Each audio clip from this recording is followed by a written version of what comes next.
Welcome to a new episode of Outside the Panels with your host, Johnny the Machine Hughes.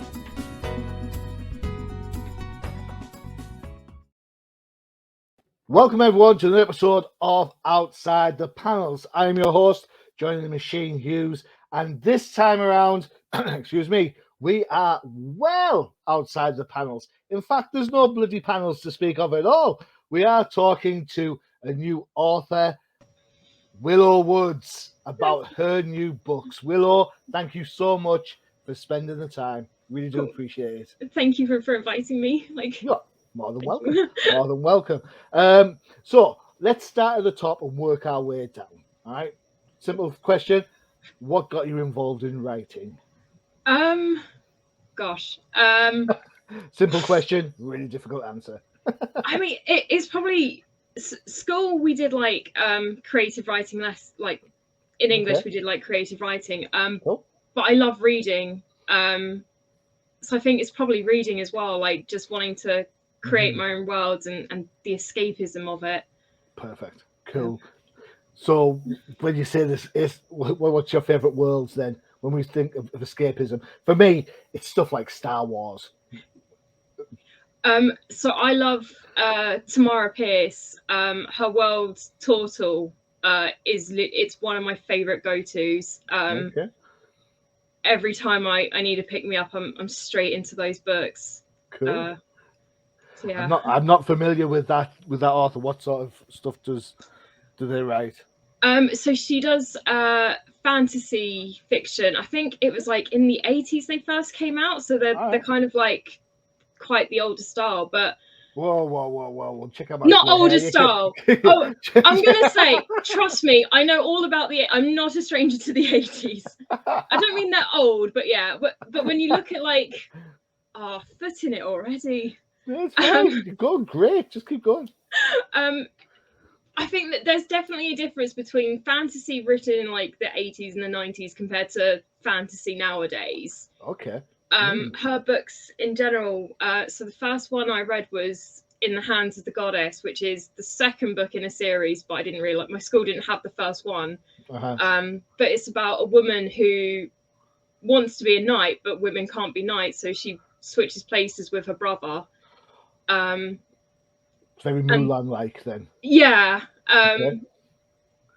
And that just sort of that got me hooked into fantasy, and cool. I've just been hooked on her writing ever since. So your books have fantasy elements in them. One of them is predominantly fantasy based. The other one's a little bit more. I've got to be honest, it's up my wife's street. She absolutely loves. Yeah, she loves the sort of. We'll talk about the second book in a minute. Yeah. But from a fantasy point of view, we have Where I Belong. Is that right? Yeah. All right. So this, as I understand it, is a kingdom of. Is it Sapphire? Yeah. Ooh, I pronounced it correct as well. Who the fuck? Yeah. So yeah, that setting. It starts. That's more out of the two books. That's definitely the more traditional fantasy. It does start off in our world and then kind of progresses into the fantasy world, and then the main kingdom it's setting is Sapphire. Cool. So when I talk fantasy world, I think of things like Shannara, I think of Lord of the Rings, that sort of thing. So we're on the same page with that then? Yeah. It's not quite it hasn't got the fantasy elements of like elves and dragons, but it's got the elements of like magic. Cool. Yeah. So how did you do your research for that? Is this just the kind of inspiration from the books you've read? Do you have like an interest in everything that's a little bit sorcery? I think actually it was kind of history that was a lot of the research for it. Cool. So my background is history. It was one of my favorite subjects at school. And it comes, well, hopefully it kind of comes out in the book. So Where I Belong in particular, the main antagonist, Carlisle, drew a lot of inspiration from Henry VIII of just like his desperate need to have a son and a daughter wouldn't do. Oh, okay. So it's that the male oh gosh, I've forgotten the name, but like the male succession. Yeah. So hopefully that sort of comes through of drawing elements from that. Cool. Doesn't go through like the 6 wives and everything. I was going to say that's 50 Yeah. Shades of Where I Belong, right? Yeah. All right, so no 6 wives. Excellent. No. Okay. You never know, maybe some beheading in there still. Who knows, right? Yeah, No, I mean, no it's spoilers. fantasy. There's elements in there. Anything can happen. Excellent, and I think that's one of the attractions to fantasy, isn't it? The fact that fantasy worlds can seem quite similar in some ways, Yeah. you know, but it's the differences and the kind of, you know, no one's going to confuse Shannara with Lord of the Rings, for example. Yeah. Yeah, but they're both really enjoyable series Yeah. to loads of different fans. You know, Yeah. so there has to be that element of I suppose the consistent universe. So when we say fantasy, you've got to have knights, you've got to have, you know, and so on and so forth, and that kind of drive it. I think it's kind of diverting away from. I mean, when I think of fantasy, for me, it's more like the magic element. But I think that's the great thing about the genre is so you think of fantasy as knights, I'll think of it as magic. Got the word there. Yeah. So I think everyone's got their own interpretation, but I think whatever book you read, you'll find some form of element in there. So mine doesn't have elves and things, but I think of those as very typical fantasy elements. That's a shout, yeah. Cool. Yeah. So you've taken that kind of existing worldscape, as it were, Yeah. and then thrown in different elements to keep it fresh. Cool. And I think the nice thing is that if I go back to that world, which hopefully I will one day, I can sort of incorporate more fantasy into it. So maybe I can add in elves if they'd fit into it. But I also don't want to just become a bit of a stereotype fantasy. I do want to keep it not fresh, but yeah. No, that's it's you know what, it's such a laudable idea to kind of think, well, you know what, we have this genre, let's mix it up a little bit and give people different things. Yeah. So from reading the synopsis of the books, you've got heroines or heroines, depending on how you want to pronounce it, as your good guys.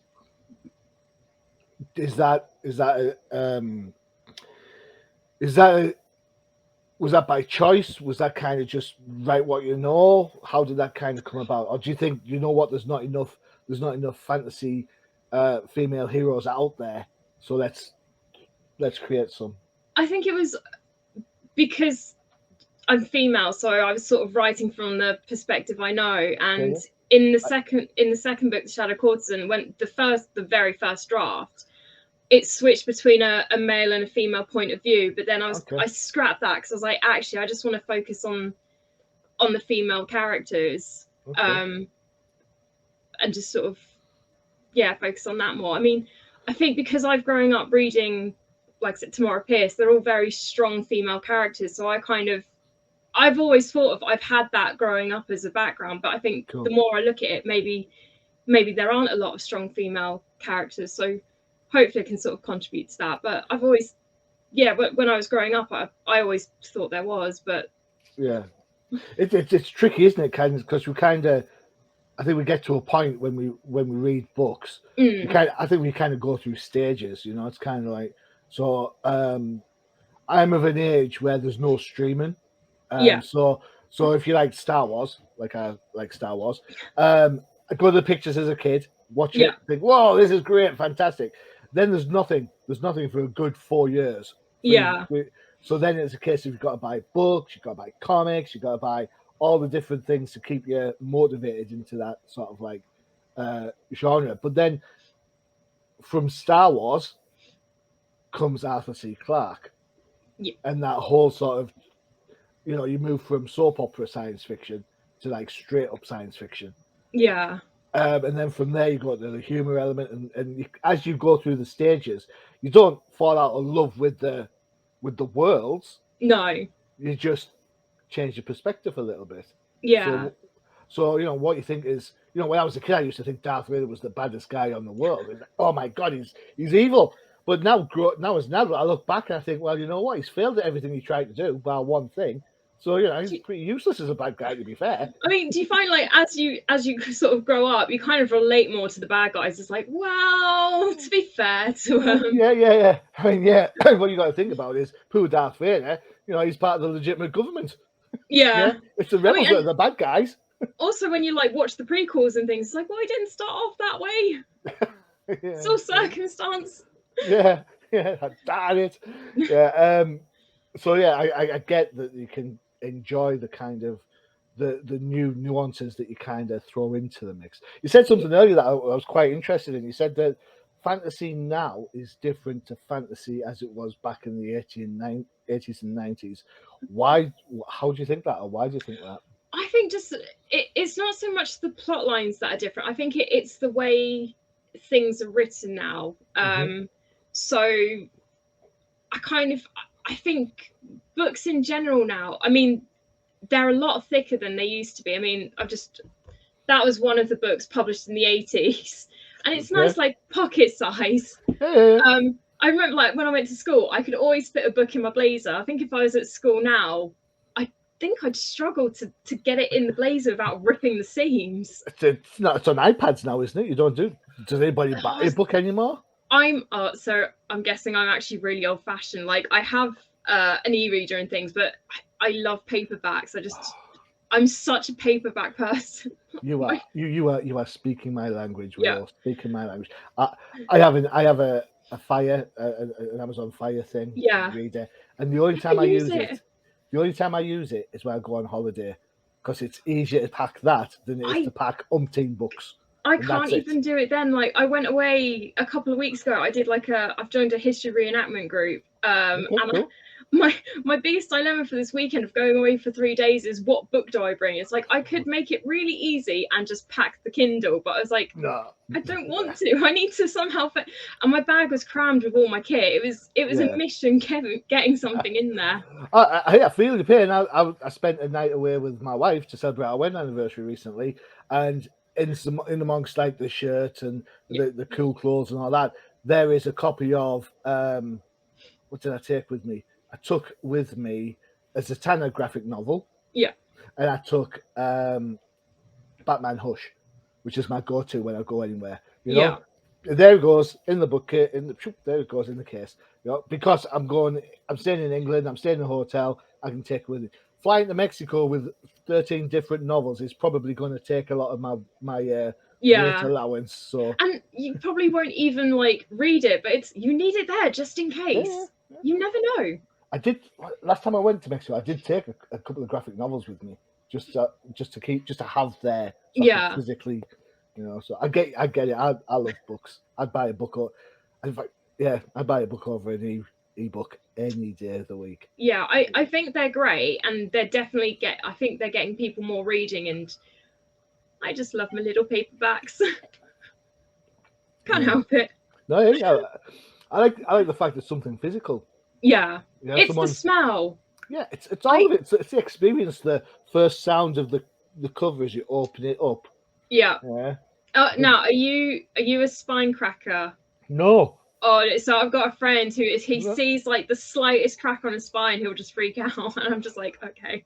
I lent the book to somebody years ago. No. And when I came back, they'd read it like this, and I was like, not someone else's. No. I had to throw the book away. I was like, I cannot have that in my collection. All my books at the time were nicely pristine and everything. I cannot have that book there. No. It's like some sort of dirty illicit secret. It's like the book of disgrace. Yeah.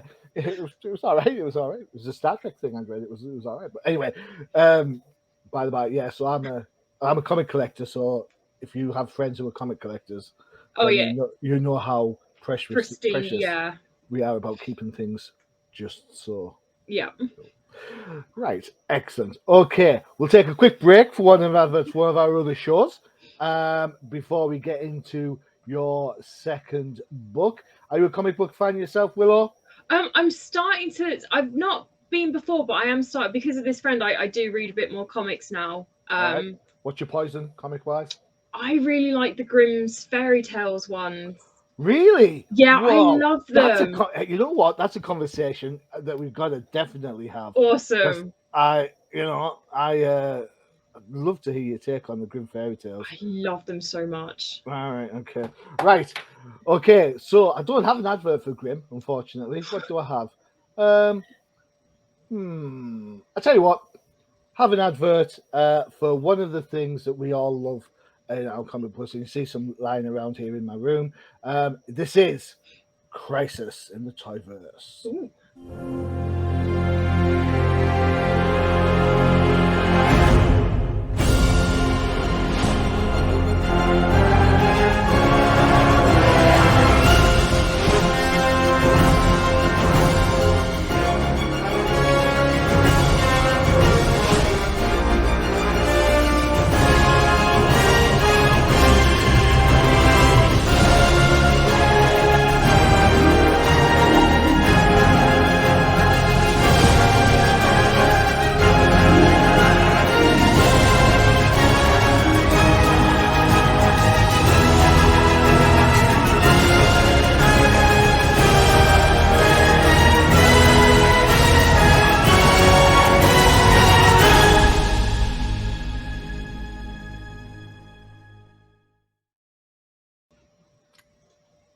There you go, Crisis in the Toyverse. You like your figures? There you go, check them out. That is by Bobo, and Bobo's shows are always fantastic. Right, before we get into Grim, let's have a chat about your second book. Now, when I told my wife that I was interviewing an author, she was like, "Oh, you don't normally talk to authors." I'm like, "Yeah, that's true." But this book is right up her street.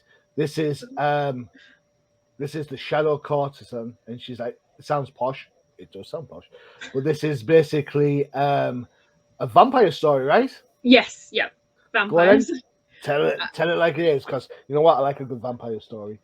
So this one, it's set. So it's I never know how to quite define this one. So I think it gets classed as a dark fantasy. I wasn't sure if it was a horror, so I sort of class it as a dark fantasy. So it's set in our world, and it's vampires kind of rule over the humans. They've got their own secret location where the sun doesn't shine, so they can like go about their nightly business. See, I could say something so awkward there and say, "What? You mean like Stockton?" Yeah. Say nothing. Good answer. Well Yeah. done. Diplomatic. Yes. You keep fans. I've just lost a bunch, so that's fine. So the secret location, no sun. Yeah. Yeah, no sun. And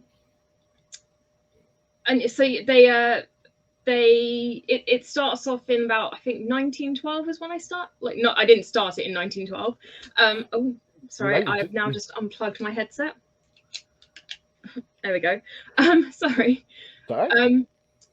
So yeah, it starts off about a century ago, and it's the main protagonist, Raina, and her village basically gets wiped out by vampires in a raid, and she gets kidnapped and forced into slavery into this hidden world called Tenebrae. And it kind of follows her through her years of slavery, and she somehow kind of manages to stay alive, and then ends up becoming a vampire, but she doesn't want that life. It's and then the head vampire who like created it has these courtesans, and he ends up choosing her to be one of it, which hence the Shadow Courtesan. It was like, it sounds posh, but I was trying to think of a word that could go on a cover. Yeah. Yeah, the shadow bit on the side just doesn't ring. I kind of like that title now. There you go. Okay. Yeah. The sequel. Yeah, there you go. The bit on the side. Yeah. So, I mean, vampires and forbidden love and dark demons doing dark deeds. Yeah. What age group is your writing set for? So, it's a hard one. I would say it's a term I've just kind of heard of in the past couple of years, which is new adult. So both the main protagonists are in their early 20s, so it's kind of aimed at that sort of age range, but I'd say young adults as well. There's nothing. It's not a. I've read some young adult books where I'm just like, my goodness. Made you blush. It's it's nothing like that. I think it's just the themes get quite dark, but I think it depends on what you like reading. I remember when I was a lot younger, I read books that were a much older age group. I think I read Interview with the Vampire when I was like early secondary school. And my friends teased me. Yeah, but it was I got teased for it because it had the word erotic on the back, and I was like, I don't even know what that. I read, but I don't know what that word means. 20 pages in, you did. Yeah. So I think it depends on like what you like reading. To be honest, I wouldn't say it's specifically got an age group. I mean, if you're 19 and you like reading, you might like it, or if you're 12 or 13, you might like it. I would just be a bit cautious of recommending it to a 12, 13-year-old just because of the darker themes. But then, I mean, look at it's always been at that age group. I mean, I myself like could easily find a lot of darker stuff to read and watch when I was It's just interesting because obviously when we talk about vampires, we talk about forbidden love. There's a whole bunch of people that say the one word that really annoys me. Twilight. Yeah. Twilight. And I keep telling people there's no vampires in Twilight, but nobody listens. I did love those when they first came out. I did love those books, but then I've kind of reread them, and it's not for me. But I think love it or hate it, it has brought reading in particular back to the front. Because I think definitely whenever something gets made into either a film or a TV adaptation, you might criticize what the creators have done to it, but it gets you reading the book. Yeah, it's a good shout. And kind of for me, anything that gets you reading. Yeah. Biased as I am. No, I think it's a great shout. I think when one of the big drawbacks for watching an adaptation is that there's always somebody saying, well, it's not like that in the books. Yeah, I try not to be that person, but in the back of my head. I'm like that. I'm like that all the time. It's an affliction. My wife's been playing the Lego Star Wars game, and I'm like, I can't play this game because it doesn't follow the movies. This isn't supposed to happen. And she's like, oh, it's just a game. I'm like, no. I feel like Lego games, I feel like you can't take those. If you're playing a Lego game, you can't take it seriously. It's a bit of fun. Well, I just like the whole. I think the only Lego game I've played is the Pirates of the Caribbean one. I just remembered I loved how satisfying it felt, like breaking something and collecting all the little. See, that's one aspect. But then when I watch a movie with my wife and there's a Lego game, she'll go, "There's a mini kit behind that vent." I'm like, "No, there isn't. This is a film. Let it be." Oh, I think I'm going to start looking at things that way. And I'm like, oh, it's a medikit there. Yeah, well, to be fair, I think I started the trend because I played Arkham Asylum that many times.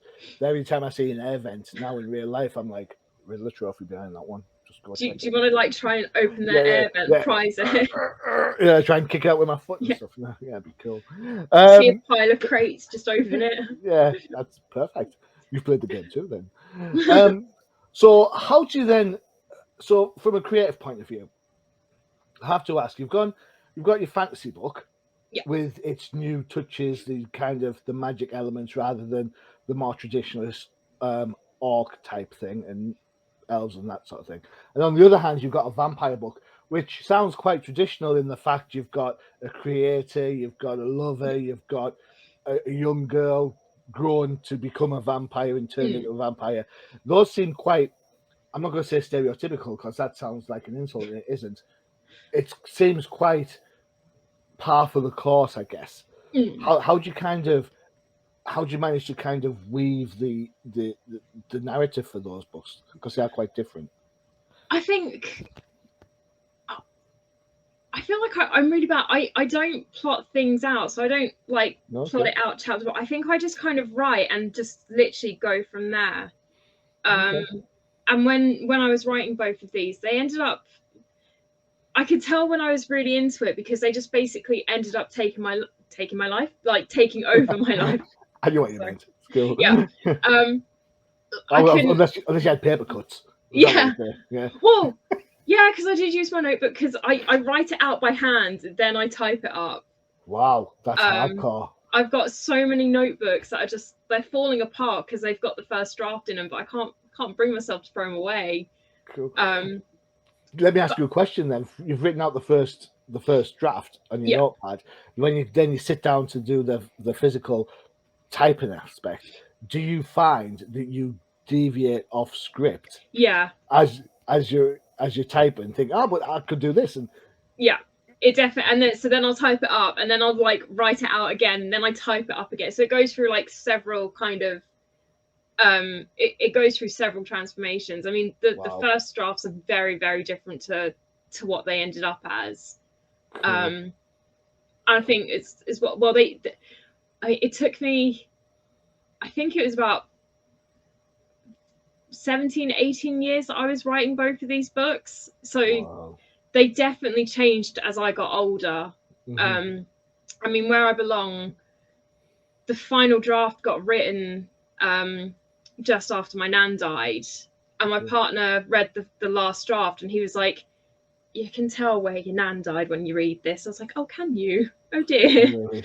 So it does take quite life has kind of seeped in somewhere along the line. Yeah, and it's how. Yeah, it's interesting. That is interesting. Do you find then which kind of world do you prefer? Do you prefer the fantasy element, or do you prefer vamps? Are you a fan of both equally? Which is the cop out answer. I'm going to go with the cop out answer, but in defense, I'm also trying to do like a fantasy vampire world type. Okay. I think I like vampires, but yeah, I probably am more of a fantasy world type, because I think, especially for writing, so both of these novels are standalones, but I'm already thinking about going back to the world where I Belong is set, and just developing a whole new kingdom. I've got like the world map already plotted out. Cool. I love stuff like that. When you buy a book, I love it when you open up and there's like a map of the world. You're like, ooh. So the next when I do another print run of Where I Belong, I want to put the map in there. So I've got like a world map of Sapphire, but because I did it in lockdown, it's not in the book. So I sell it separately at Comic Cons, and people are like, "Oh, why haven't you got it in the book?" It's like, because it kind of got done in lockdown when I had free time. And but yeah, I definitely like that. With vampires, there's room for scope. You can kind of make them your own, although it's nice to stick to some of the traditional lore. But I think with fantasy world building, it's kind of anything goes. Yeah, that's a fair shout. It's a great observation. You know, I disparage Twilight because they do change the rules. You know, like, you know, so they can walk around in daylight as long as it's a cloudy day. What? Which is something I did debate doing, because there's another series, Vampire Diaries, and they because she's got the ring. They've got the ring, but as soon as you take, because that was in an episode of Buffy as well, where they had a ring, and if you wear it, you can go out in the sun. So I did wonder about things like that, and I was like, actually, I kind of like no, you are limited, which is why they've got this whole little area for themselves where it makes sense, doesn't it? Yeah, it makes sense. It's kind of, you talk about world building, and there you go. You've kind of thought to yourself, rather than have some sort of MacGuffin that changes the rules, you actually said these are the rules, and therefore, you know, like stick to them. Like True Blood. Yeah, they can drink the synthetic blood, which is the True Blood. Yeah. Generally speaking, they like blood, right? Love that series. Yeah. Well, I like the books better than I like the TV show. Oh, I like the TV show better than the. Oh, I've only read a few of the books. A couple. I think I'm up to like. I say a couple. I think I'm up to like 6 or 7. The series, the first 3 were really good. Yeah. I think once they kind of got onto a few later, it went, okay, this is getting.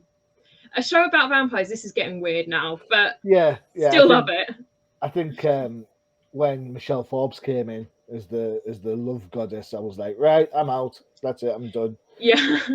I mean, hey, nothing against Michelle Forbes, you know, and that's fine. And then after that, it was kind of like, oh well, was it William? He's in charge of this, and there's that, and they're looking for the one who's got the special. I was like, I'm done. When they got to Lilith, it was always about it was about Suki and the vampire. That's all I was interested in. Yeah. I didn't care, but and fair enough, you got like the guy that owns, is it Eric that owns the club? Yeah. And he was like the one that kind of like the bad guy that everyone fancied and stuff. And that's what I'm interested in. I'm not really interested about the politics of should vampires be allowed to vote and all that sort of stuff. I don't care. Oh, I kind of found that all interesting. Nah, man. I'm reading a vampire book. I want to read vampire things. Yeah. I want to watch politics. I'll go and watch The West Wing, which I love, by the way. Oh, Vampire West Wing. Yeah. There's a spin-off. Yeah. Can you imagine politics now have a bite? You know, you could at the start of every show, at the start of every season, if you have like a new president, you could have one of the aides walk around going, fresh blood. Yeah. So we've had your social media on there. There you go. There's a website. Yay. Check that out, and you'll be able to find the Willow's books for you. I will say that whilst we've been chatting, I've been having a look. You've got some really good reviews, haven't you, on the old Amazon there? You've done really well. No, I love those. Thank you. It's so weird when people leave, or it's weird when people leave a review, but when it's a good review as well, because I'm like really pessimistic. So it is so nice when people leave like 5-star or like 4-star reviews. It's just like, yay, validation. Yeah, cool. I think it's really great when you get to see your work, I suppose, get that kind of, you know, that you've the beats that you've worked so hard to hit in your story. Yeah. Obviously then carry along some resonance with readers. I think that's a really good shout, definitely. And we'll show the elements in a minute, the Amazon stuff, so you can go from there. You've got another book, is that right? Is The Sorrow of Spring, a short story of Amberlynn? Is that you? Yeah, so I've written 2 short stories, although one isn't on Amazon at the moment. So The Sorrow of Spring it's a short story of Amberlynn, so it's literally her final morning before she gets executed. Okay, very short spring. Yeah, extremely short. Yeah, the shortest of springs. It is a really, really. It is I think it's less than 5,000 words. Okay. It was something I wrote when I was doing a master's degree, and then I just kind of released it last year because I think it was the 485th anniversary for her execution. All right. Okay. So I kind of like rewrote it, did it through an edit. So yeah. How hard is it to have books published now? Obviously, we talked about the paperbacks versus e-readers, and of course you can self-publish on the old Tinterweb at any time. How difficult is it to find that editor that you trust to go through your work, to put it out there and think to yourself, "Oh my God, I hope this, hits." It is really difficult. So when I made the decision to go indie, the first editor I hired was for Where I Belong, and that was such a huge learning curve for me, because once I finished the final draft, I won't read it again, because I'll just keep changing it. Right. So sent it to the editor, it came back, I put it out to be published, and then came back, it's not been edited. So the first edition is printed with like a few errors and things, and everyone's really good about it, because I sell it at events and I explain it to people, saying it's got these errors printed in it, and everyone's really good. They're just like, oh, when you make it, it will be worth something, and I'm like, I love your confidence. But so that was a huge learning curve. And then for the Shadow Courtesan, when I contacted editors, I knew like what to watch out for. If someone was like, oh, it doesn't need much editing, it's great, I was like, no, it really does need editing. That's not my strong point. So that definitely helped me to kind of find an editor that I trust. And the person who did edit it, they were really great. And then I learning from like the past mistakes, once it was edited, I then like sent it to several friends and was like, can you just have a read through just to make sure as well. My wife, I love my wife dearly, but she's a bit of a spelling witch, And we'll go to a place, we'll go like an independent coffee shop, and if they've spelled cappuccino wrong, she won't order one, she'll walk out. And I say, where are we going? She goes, they spelled cappuccino wrong. If you can't make it, if you can't spell it, you can't make it. I think sometimes, like when you're used to like just seeing the same word over and over, you kind of when me and my partner, when we sent out our wedding invites, we got the date wrong because we like proofread them 100 times. We sent them to our parents and was like, if you spot any mistakes, can you let us know? And they're like, no, it's fine. Sent them out, and like one of the people came back and they're like, oh, did you mean that? Because it was like Sunday the 5th we got married, and they're like, did you mean Saturday the 5th? And we were like, no, we meant Sunday, not Saturday. So yeah, I think it's just when you're so used to reading the same thing over and over again, you do miss like the little things. Agreed, absolutely agree. You get so invested in it, and your mind plays tricks with you because your mind knows what you want to say. So no matter how badly you've typed it, you look at it because your mind's not reading it. Your mind's just replaying what you should be writing. So yeah, it's cool. I'm going to make you blush now. Hopefully, are you ready? Here's some of the comments from the reviews of your book. Are you ready? I've picked the Shadow Courtesan because it was the first on at the top. Another great Woods book. Wow, there you go. Yay. Yeah, great book. Not really your normal vampire tale. 5 stars. Good call. I like this one. Oh God. Are you ready? Yep. An extremely gripping writer. Anybody who enjoys dark fantasy is sure to be enslaved by this novel. That's really. Thank you. So that's really. Some of those are great, aren't they? Yeah. Yeah. I mean, these are people who've taken the time. I'm going to say this the way it is. So apologies if it sounds a bit harsh. Taking a risk on a new author. Yeah. Yeah, that's what we're talking about. Yeah. Not only have they purchased the book, they've liked it so much they're letting you know. Yeah, that's impressive. I mean, I'm so grateful when people buy it, but when they leave a review as well, it's just it's cheesy, but it's like I can't describe how it feels. It's really weird that someone's like put in the effort to compliment and to praise something I've done. It feels really weird. I always think a compliment is just absolutely, it just creates a level of confidence. Yeah. It shows people at the best. And I think if you're putting your work out there, you want those comments. You want it. You want both, to be fair. You want to know why people liked it. And you want to know kind of if people didn't like it, why didn't they like it? What can we do differently? Is it a pacing element? Is it focus on one character? Is there not enough meat on the background characters? That's the only way you're going to get better as an author, surely. Yeah, and that was one of the things of when I was doing like the first drafts and things, and I was giving it to my friends to read, and they're like, "Oh yeah, it's great," and it's like, "Yeah, I need more than that. I also need you to tell me if it sucks," because especially when I was deciding to go down the indie route, I was like, I don't want to put this out there if it's not worthy.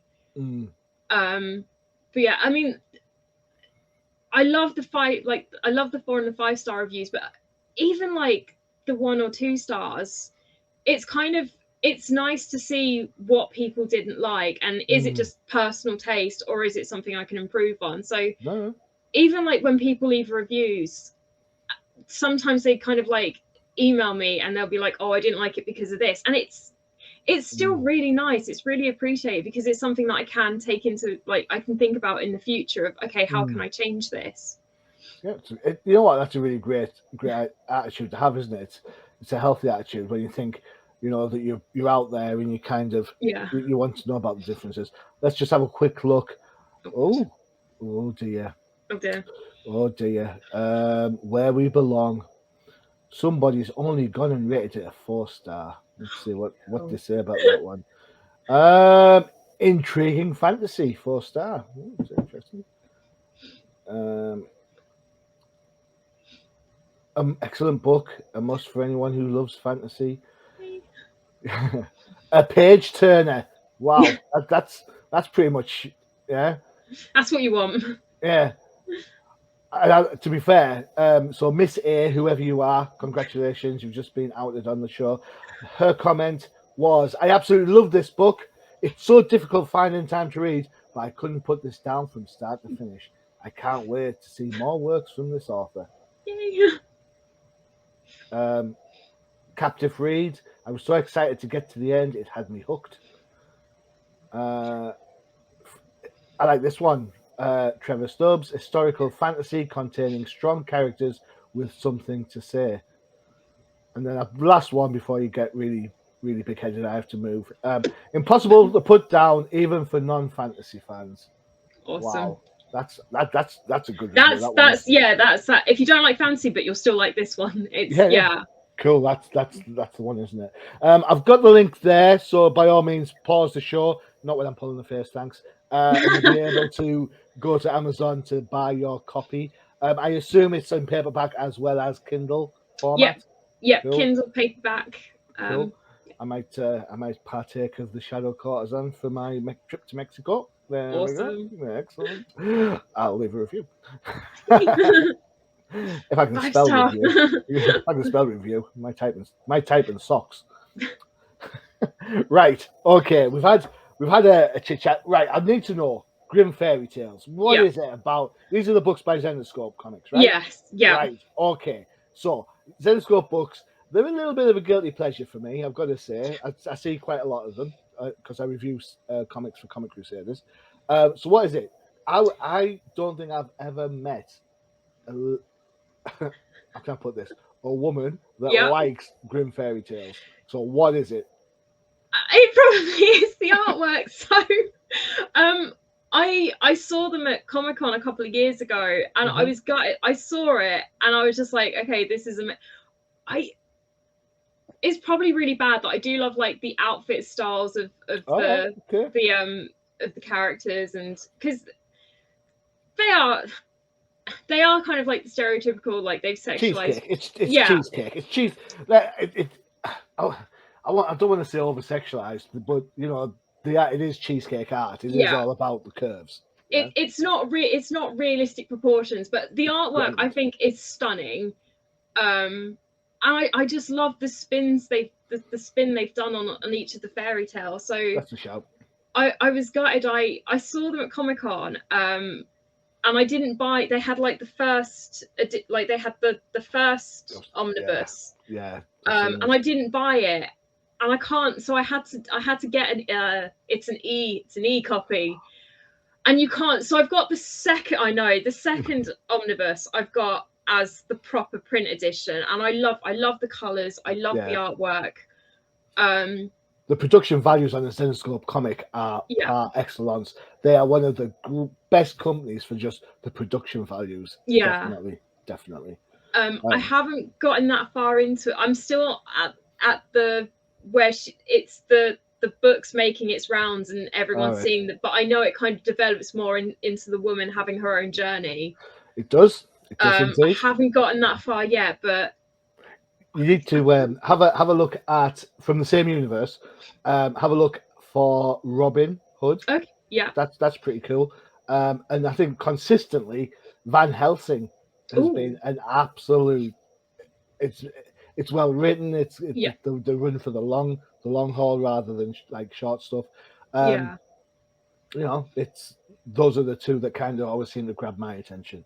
Yeah. For whatever reason, but they're cool. But I like the original Grim Fairy Tales, definitely. I do love a bit of a fairy tale and mythology, and I love all the retellings people are doing now as well. Yeah, cool.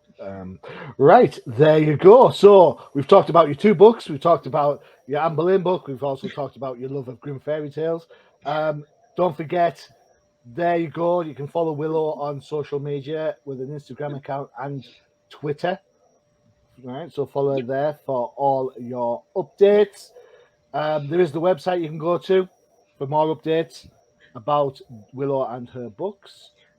And of course, check out the reviews for both books on Amazon. The link is there. Feel free to peruse and purchase. As much as Willow likes books, she won't mind if you buy it Kindle. No, I mean, I'm not gonna. I think, however people like to read, I've got a friend who loves her. Like, this is our biggest debate of paperback versus ebook. So, I think as long as you enjoy reading, however you got Kindle, ebook, paperback. Your mobile phone, if your screen's big enough. Good luck with that one. As long as you love reading. Yeah, go for it. Excellent. All right, Willow, thank you so much for spending the time. I really do appreciate it. Thank you so much for having me. You are more than welcome. All right, guys, that's it for another Outside the Panels. Don't forget to check out the UCPN for all your favorite shows, including the Definitive Crusade, all about DC Comics, No Price Podcast for all those Marvel fans out there, and of course, you saw the trailer for it earlier, Crisis in the Toyverse. You never know, your favorite characters may be coming to a toy store near you. There you go. Excellent. Willow, thanks again. Thank you. I've been your host, Johnny the Machine Hughes, and as always, adios. Bye. Visit undercovercapes.com for the latest and greatest podcasts via the Undercover Capes Podcast Network.